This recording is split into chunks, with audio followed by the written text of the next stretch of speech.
ಮೈಸೂರಿನ ರಸ್ತೆಗೆ ಸಿಎಂ ಸಿದ್ದರಾಮಯ್ಯನವರ ಹೆಸರಿಡುವಂತಹ ವಿಚಾರಕ್ಕೆ ಸಂಬಂಧಪಟ್ಟಂತೆ ಒಂದಿಷ್ಟು ಬೆಳವಣಿಗೆಗಳಾಗ್ತಾ ಇದೆ.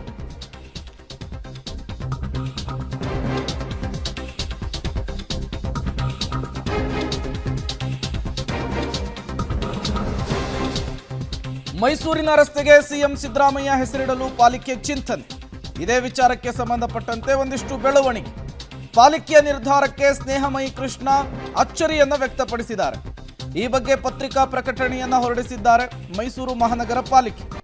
ಸಿದ್ದರಾಮಯ್ಯ ಆರೋಗ್ಯ ಮಾರ್ಗ ಹೆಸರನ್ನ ಇಡಲಿಕ್ಕೆ ಈಗ ಚಿಂತನೆಯನ್ನ ನಡೆಸಿದೆ. ಇದೇ ವಿಚಾರಕ್ಕೆ ಸಂಬಂಧಪಟ್ಟಂತೆ ಮೂಡಾ ವಿಚಾರದಲ್ಲಿ ದೂರುದಾರರಾಗಿರುವಂತಹ ಸ್ನೇಹಮಯಿ ಕೃಷ್ಣ ಅವರು ಇದಕ್ಕೆ ಆಕ್ಷೇಪವನ್ನು ವ್ಯಕ್ತಪಡಿಸ್ತಾ ಇದ್ದಾರೆ. ಪಾಲಿಕೆ ನಿರ್ಧಾರವನ್ನು ಅವರು ಅಚ್ಚರಿಗೆ ದೂಡಿರುವಂಥದ್ದು.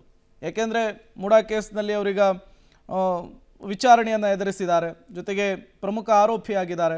ಅವರ ಹೆಸರನ್ನು ಯಾಕೆ ಇಡಬೇಕು ಅನ್ನೋದು ಈಗ ಸ್ನೇಹಮಯಿ ಕೃಷ್ಣ ಅವರ ಪ್ರಶ್ನೆ. ಅವರು ಈಗ ಆರೋಪಿ ಸ್ಥಾನದಲ್ಲಿದ್ದಾರೆ. ಹಲವಾರು ಕಾಯ್ದೆ ಮತ್ತು ಹಲವಾರು ಕಲಂಗಳ ಅಡಿಯಲ್ಲಿ ನಾನು ದಾಖಲು ಮಾಡಿರ್ತಕ್ಕಂಥ ಪ್ರಕರಣದಲ್ಲಿ ಅವರು ಮೊದಲನೇ ಆರೋಪಿಯಾಗಿದ್ದಾರೆ. ತುಂಬ ಗಂಭೀರವಾದಂಥ ಆರೋಪಗಳು ಇರೋಂಥ ಸಮಯದಲ್ಲಿ ಅವರ ಹೆಸರನ್ನು ಮೈಸೂರಿನ ರಸ್ತೆಗೆ, ಪ್ರಮುಖ ರಸ್ತೆಗೆ, ಅಂದರೆ ಐತಿಹಾಸಿಕ ಹಿನ್ನೆಲೆ ಉಳ್ಳಂಥ ರಸ್ತೆಗೆ ಇಡುವಂಥ ಕೆಲಸಕ್ಕೆ ಅಧಿಕಾರಿಗಳು ಕೈ ಹಾಕಿರೋದು ನಿಜಕ್ಕೂ ವಿಷಾದನೀಯ ಸಂಗತಿ.